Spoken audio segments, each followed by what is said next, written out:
O vídeo já vai começar, mas antes, não se esqueça de se inscrever e ativar as notificações.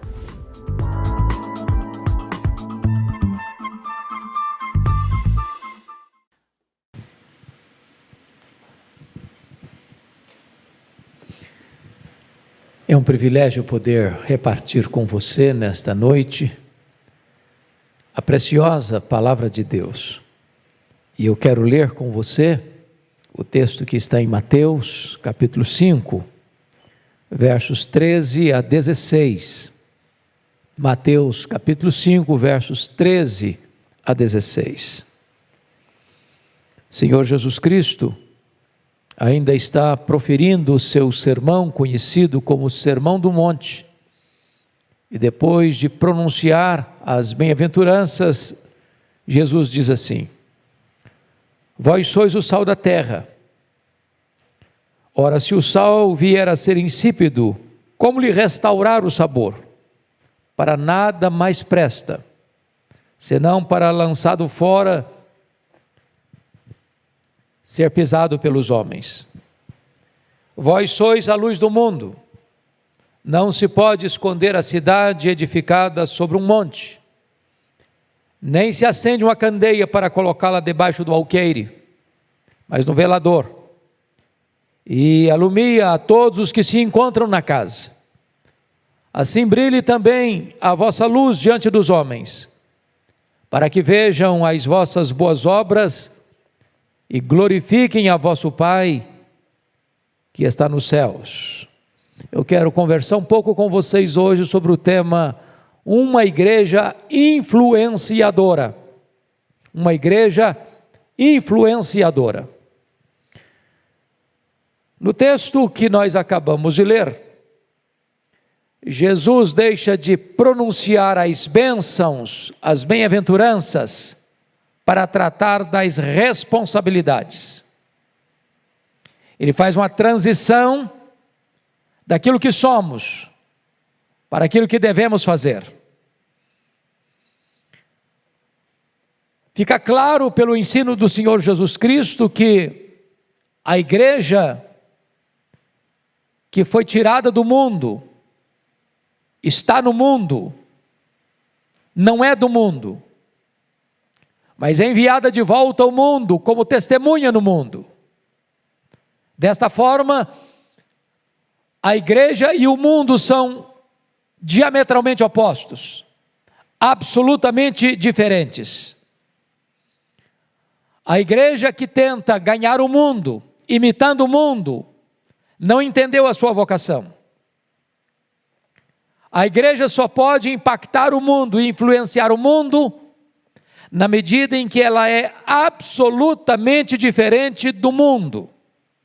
Por isso a Bíblia exorta: aquele que quiser ser amigo do mundo, constitui-se em inimigo de Deus. Aquele que ama o mundo, o amor do Pai não está nele.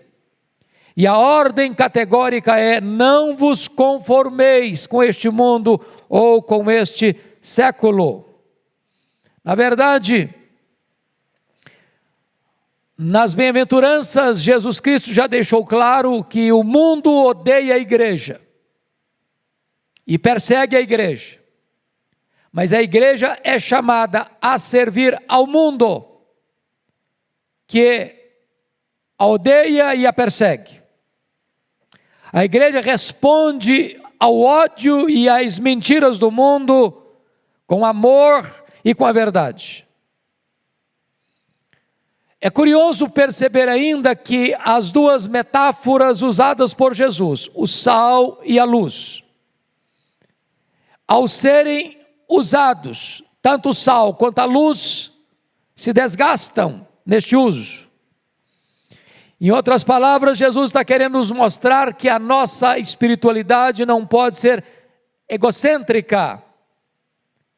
Nós estamos a serviço de Cristo no mundo, desgastando-nos, e na medida que nós nos desgastamos como uma vela, brilhamos até o fim. É curioso que nas duas metáforas usadas por Jesus, sal e luz, descreve com total clareza que o sal exerce a sua influência internamente, sem ser visto, mas a luz exerce a sua influência externamente, sem que ela deixe de ser vista. Então, dito isto à guisa de introdução, eu gostaria de olhar com você estas duas metáforas que Jesus usou para descrever o tema, uma igreja influenciadora. A primeira figura é a igreja como sal da terra. Confira comigo o verso 13. Vós sois o sal da terra. Ora, se o sal vier a ser insípido, como lhe restaurar o sabor? Para nada mais presta, senão para lançado fora, ser pisado pelos homens. Vejam vocês que assim como o sal é diferente do local, do alimento onde ele é colocado, assim também a igreja é diferente do mundo onde ela está inserida. E esta figura do sal enseja-nos algumas lições. Em primeiro lugar, o sal é antisséptico e o sal inibe a decomposição. Essa é a primeira característica do sal. E esta figura usada por Jesus, certamente, era mais eloquente naquela época do que podemos compreender hoje, porque esse texto está escrito num período que pré-existiu a refrigeração. Desta forma, a única maneira de preservar naquela época os alimentos da decomposição era o uso do sal. O sal impede a putrefação dos alimentos, preservando-os da corrupção. Meus amados, este fator ainda é usado até hoje. Aqui no Brasil, sobretudo, há uma iguaria muito apreciada, mormente no Nordeste brasileiro, que é a carne de sol. E então o que acontece? O sal preserva a propriedade daquele alimento, para que ele não se corrompa, dando inclusive sabor. Em outras palavras, a presença da igreja no mundo inibe a decadência desenfreada do mundo, para que habitar neste mundo seja algo suportável. A igreja de Cristo tem uma espécie de papel antisséptico neste mundo. Em outras palavras, irmãos, uma das funções da igreja no mundo é impedir que este mundo se autodestrua, que este mundo pise no acelerador, avançando de maneira indômita, célere e sem freios rumo à destruição. Jesus não disse que a igreja é o mel do mundo, mas disse que a igreja é o sal da terra. E para que o sal seja útil, ele tem que ser esfregado na carne, e ao selo ele arde, mas seu resultado é preservador. É claro que Jesus não disse que a igreja é o sal no saleiro. A igreja não deva ficar presa nas prateleiras do poder eclesiástico. A igreja que foi tirada do mundo deve estar no mundo, sendo diferente do mundo, para coibir a decomposição do mundo, influenciando, transformando, salgando, temperando, abençoando. Agora notem, com isso Jesus está querendo dizer que a igreja só pode influenciar o mundo se ela está presente lá. A igreja não é um gueto. A igreja não vive intramuros. A igreja não se isola. A igreja não pode apartar-se do mundo, porque ela tem que estar presente para influenciar. E quando você olha a história, você vai perceber que na verdade, a igreja presente na sociedade, em todos os setores da sociedade. De que maneira? Através de seus membros. em todos os níveis da sociedade, em todos os setores da sociedade, na política, no comércio, na indústria, no campo, na educação, na saúde, na segurança. Quando o crente está presente em todas essas áreas da sociedade, esse crente está lá como um fator antisséptico para frear a corrida galopante rumo à destruição. Ele é um freio moral na sociedade. Se nós olharmos na história, as grandes conquistas, os grandes avanços, os grandes benefícios da sociedade são fruto do cristianismo, como o sistema universitário, por exemplo. Foi o cristianismo que introduziu as artes, a música, a pintura, a literatura. Foi a igreja cristã que iniciou o grande movimento beneficente no mundo ocidental. Foi a igreja que restabeleceu a dignidade da mulher, da criança. São os princípios do cristianismo que levou o mundo a vencer a vergonha da escravatura, do tráfico de gente, de seres humanos. Então é a igreja presente que inibe o mundo de celeremente rumo à destruição.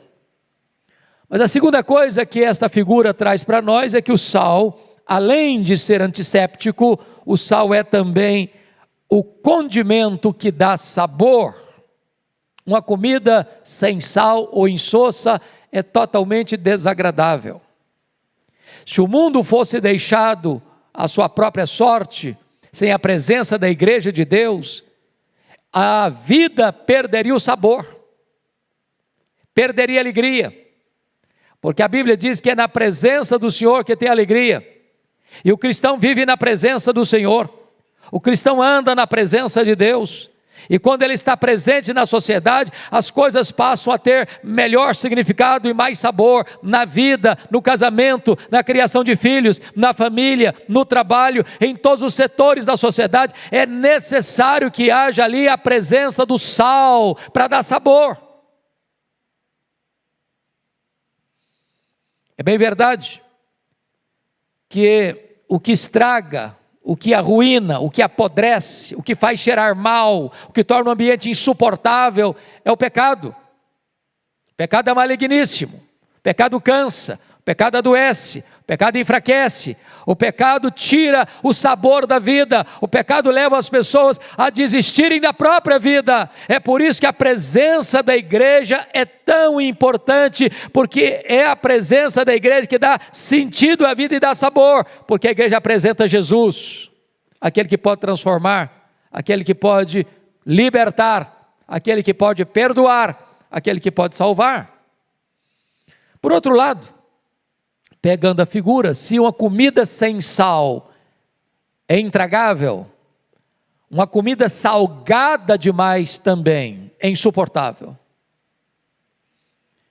É por isso que a presença da igreja precisa ser uma presença doce, ao mesmo tempo que ela é sal. É uma presença agradável e não intolerável. Não é com legalismo, não é com farisaísmo, não é com falsa espiritualidade, não é apontando o dedo, não é sendo uma igreja que oprime em vez de trazer a vida plena, abundante, maiúscula que temos em Cristo Jesus.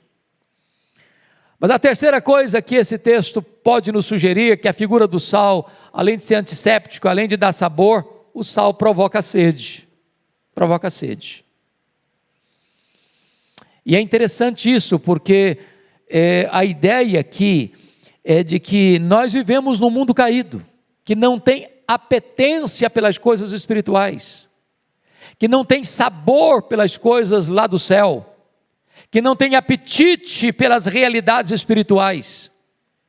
E quando o crente, com a sua vida, com o seu testemunho, com a sua maneira de viver na família, no trabalho, nos seus negócios, no seu lazer, na sua comunidade, no seu bairro, na sua vizinhança, entre a sua parentela, a vida dele é tão bela que as pessoas olham e dizem: o que está acontecendo com essa pessoa? Por que ele é assim? Por que ele é tão diferente? Como está escrito lá em Atos dos Apóstolos, capítulo 2, a igreja contava com a simpatia de todo o povo, e enquanto isso o Senhor ia acrescentando dia a dia os que iam sendo salvos. Mas ainda, o sal, para ser útil, ele precisa conservar a sua salinidade. Jesus Cristo alertou sobre isso. Se o sal vier a ser insípido, como lhe restaurar o sabor? Para nada mais presta, senão para lançado fora, ser pisado pelos homens. Na verdade, a eficácia do sal é condicional. O sal só é útil se ele conservar a sua salinidade. E é curioso entender isso, porque o cloreto de sódio é um produto químico muito estável, resistente a quase todos os ataques. Porém, não obstante, pode ser contaminado por impurezas, tornando-se então inútil ou até mesmo perigoso. Se o cristão perder a sua pureza, se ele se imiscuir e se misturar com aquilo que não é compatível com a fé cristã, na sua crença, nos seus valores, na sua vida, na sua prática, e a vida dele perder essa característica de ser íntegro, de ser legítimo, de ser puro, de ser um representante do Cristo vivo no meio da sociedade, ele perde a sua salinidade, e perdendo a sua salinidade, perdendo a irrepreensibilidade do seu testemunho, ele não tem mais utilidade nem para ser adubo, precisa ser chão para ser pisado pelos homens. Então fica aqui o alerta para você e para mim, da necessidade de conservarmos a salinidade para sermos uma igreja influenciadora na sociedade. Pois bem, deixe-me agora olhar a segunda metáfora que Jesus usou. A igreja é a luz do mundo.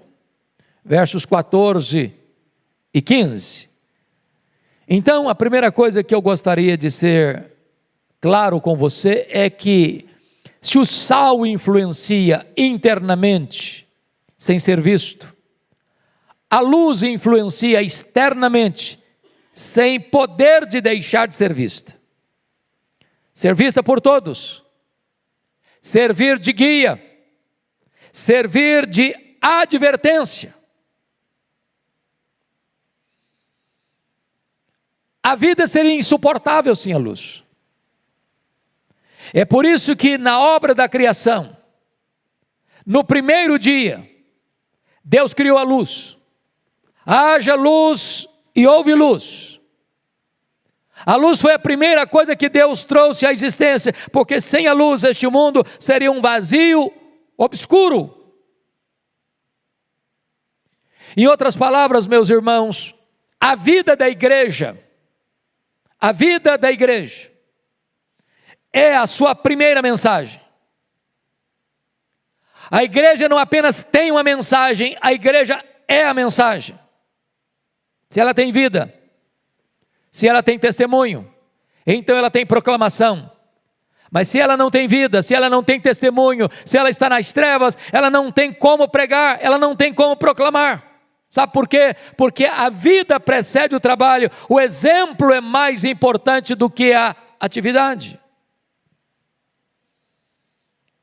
O apóstolo Paulo, escrevendo aos Filipenses, capítulo 2, verso 15, ele diz que nós devemos resplandecer como luzeiros neste mundo, de tal forma que a luz, para ser útil, ela não pode ser escondida, nem debaixo do alqueire, nem debaixo da cama. São as duas figuras usadas nos evangelhos. Talvez alqueire, uma medida de cereais, apontando para o comércio, para o lucro, para o dinheiro, e a cama apontando para o descanso ou para o prazer. Nós não podemos esconder essa luz, abafar essa luz, seja na forma de lidarmos com dinheiro, seja na forma de lidarmos com sexo ou com prazer. As duas áreas podem atingir o nosso testemunho como luzeiros deste mundo. Então, eu gostaria que nós olhássemos aqui algumas lições dessa metáfora usada por Jesus. A primeira delas é que a luz, em qualquer lugar do mundo, é símbolo da verdade. O mundo jaz do maligno. E o maligno é o pai da mentira. Seu reino é um reino de trevas. Há mentiras filosóficas, há mentiras morais, há mentiras espirituais. E desta forma, queridos irmãos, as pessoas são prisioneiras pelo engano desta mentira. A verdade traz luz, a verdade é luz. E diz a Bíblia que a luz resplandece nas trevas e as trevas não prevaleceram contra ela. O mundo jaz nas trevas. E estas trevas não são ignorância.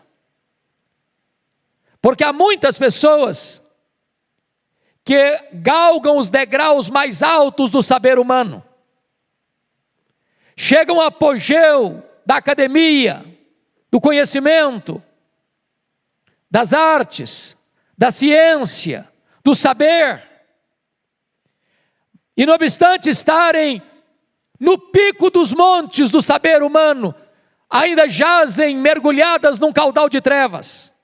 Porque essas trevas são morais e espirituais também, e sobretudo. A presença da igreja, portanto, aponta o caminho da verdade. Porque prega Jesus e Ele é a verdade. Porque abre a Escritura e expõe a Escritura, e a Escritura, a palavra de Deus, é a verdade. E quando o homem tem um encontro com Cristo, ele não anda mais em trevas, ele não fica perdido, sem rumo, sem direção na vida, porque aquele que segue a luz sabe para onde vai, ele não cai em abismos. Mas em segundo lugar, no mundo inteiro a luz é símbolo de pureza, de impureza. A luz é símbolo de pureza. A escuridão, as trevas escondem a sujeira do pecado. O pecado é imundo, a iniquidade se aninha sob as asas da escuridão. Na escuridão do coração humano, sem Cristo e não regenerado pelo Espírito Santo, ali está aninhado todos os maus desejos, todos os maus desígnios, o adultério, o roubo, o assassinato, a mentira, a maldade, a promiscuidade, tudo isso está lá, de trás das cortinas, na escuridão. Até que chegue a luz, até que a luz acende, e as pessoas podem ver onde está a sujeira. A presença da igreja, com o seu testemunho, com a sua pregação, traz luz, traz direção, aponta para a sujeira e aponta também para a forma do homem encontrar a purificação, que está no sangue do Cordeiro, no sangue de Jesus. Mas em terceiro lugar, a luz é símbolo de vida. Notem isso, não tem vida sem luz. Se você parar para perceber, não haverá luz, não houver a luz, com certeza não haveria o fenômeno da fotossíntese. Sem fotossíntese não haveria plantas.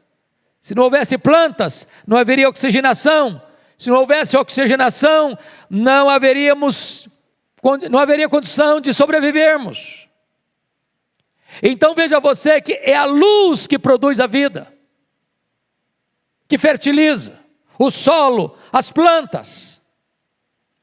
Essa figura aponta para a igreja precisa brilhar, e na medida que ela brilha, resplandecendo a glória de Deus, na medida que ela brilha, refletindo a luz do seu Senhor, que é a verdadeira luz que vindo ao mundo ilumina todo homem, aí começa a existir vida. Vale destacar que Jesus Cristo no Evangelho de João usou 7 afirmações muito interessantes para se autodefinir. Ele diz assim: eu sou o pão da vida, eu sou a luz do mundo, eu sou a porta, eu sou o bom pastor, Eu sou a ressurreição e a vida. Eu sou o caminho e a verdade e a vida. Eu sou a videira verdadeira. Porém, destas 7 figuras, uma delas, ele reparte conosco. Ele disse em João 8,12, eu sou a luz do mundo. Mas ele diz aqui em Mateus 5,14, vós sois a luz do mundo.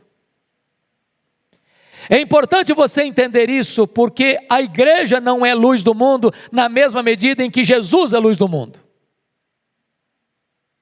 E eu vou lhe fazer uma pergunta muito simplória. O sol brilha? E a sua resposta óbvia é, claro que brilha. Por que o sol brilha? Porque o sol tem luz própria. Jesus é a luz verdadeira porque ele é o sol da justiça, ele tem luz própria. Deixe-me fazer uma segunda pergunta, a lua brilha? E você responde sim, a lua brilha. Mas como a lua brilha? A lua não tem luz própria. A lua só brilha na medida em que ela reflete a luz do sol. Pois eu quero lhe dizer que a igreja não é luz do mundo, como Jesus é luz do mundo. A igreja só é luz do mundo na medida em que ela reflete a luz de Cristo, porque Ele é o sol da justiça. Quando a igreja está presente, ela comunica a vida, porque ela reflete a luz daquele que é a vida. Mas ainda em quarto lugar, a luz é símbolo de direção. Quando você está viajando de avião, está voando, e você vai pousar em qualquer aeroporto do Brasil ou do mundo, se tiver de noite, você vai ver que aquela pista está ladeada por luzes, para apontar certa pista para o piloto pousar com segurança. A luz aponta o caminho, aponta a direção, traz segurança. Quem anda na luz não tropeça, porque Jesus é a luz do mundo. Se você andar com Ele, você não tropeça, você sabe onde vai. Mas mais do que isso, de apontar a direção, em quinto lugar, a luz é símbolo de alerta. Quando você está viajando de carro pelas noites nas estradas brasileiras, cheias de curvas e nem tão bem conservadas, você vai perceber que onde há um buraco maior, ou onde há uma cratera maior, ou onde há um problema maior, há uma luz apontando, olha, para, freia, diminua a velocidade, tem perigo aqui, está apontando o risco, apontando o perigo. Quando a igreja está presente no mundo, ela aponta os perigos que este mundo está enfrentando, o abismo, a perdição eterna, mostrando para os homens, cuidado, cuidado, arrependa-se enquanto é tempo. Mas eu queria concluir então, porque Jesus faz uma aplicação no verso 16. Depois que mostra que a igreja precisa brilhar e não se esconder, precisa ser como uma cidade no alto de um monte, e como a luz no velador. Ele diz no verso 16, assim brilhe também a vossa luz diante dos homens, para que vejam as vossas boas obras, e glorifique o vosso Pai que está nos céus. A igreja não pode se esconder entre 4 paredes. A igreja precisa de ir lá fora onde as pessoas estão. A igreja precisa se inserir como sal. A igreja precisa aparecer como a luz diante dos homens, para que quando os homens olharem para a igreja, possam ver as boas obras, a evidência da fé, o testemunho cristão. E quando o mundo, os homens olharem para a igreja e verem nela suas boas obras, o mundo não exaltará a igreja, o mundo exaltará o Deus da igreja, o Senhor da igreja, para que vejam as vossas boas obras e glorifiquem a vosso Pai que está nos céus. A igreja não foi chamada a fazer propaganda dela mesma, a aplaudir a ela mesma, a glorificar a ela mesma, a exaltar a ela mesma. A igreja foi tirada do mundo para estar no mundo, não sendo do mundo, para testemunhar ao mundo. E na medida em que ela vive, e na medida em que ela prega, e na medida em que ela exerce misericórdia, os homens veem as suas boas obras e reconhecem que a razão de ser desta igreja é a presença de Deus, é a glória de Deus, é a bondade de Deus. E os homens são endereçados não a glorificar a igreja, mas a glorificar o Deus da igreja. Eis o nosso desafio, nesse tempo tão difícil em que o Brasil vive, onde tantas vezes a imprensa, a mídia, proclama mais os escândalos da igreja do que as virtudes da igreja, onde tantas vezes a igreja vive para si, ou encurralada entre quatro paredes, sendo sal no saleiro, e sendo luz debaixo do alqueire. O desafio seu e meu, o desafio nosso, é de sermos sal, é de sermos luz. Sal que influencia internamente, luz que influencia externamente. Sal que precisa ser esfregado, sendo diferente do ambiente onde está, para influenciar o ambiente. E luz, que aponta rumos, que aponta direções, que aponta os perigos, que traz calor, que traz vida, que traz sabor para a vida e sentido para a vida. Que Deus nos ajude a ser esta igreja influenciadora. Que Deus nos ajude a praticar as boas obras, para que os homens, ao vê-las, glorifiquem ao nosso Pai que está nos céus. Que Deus nos abençoe. Amém.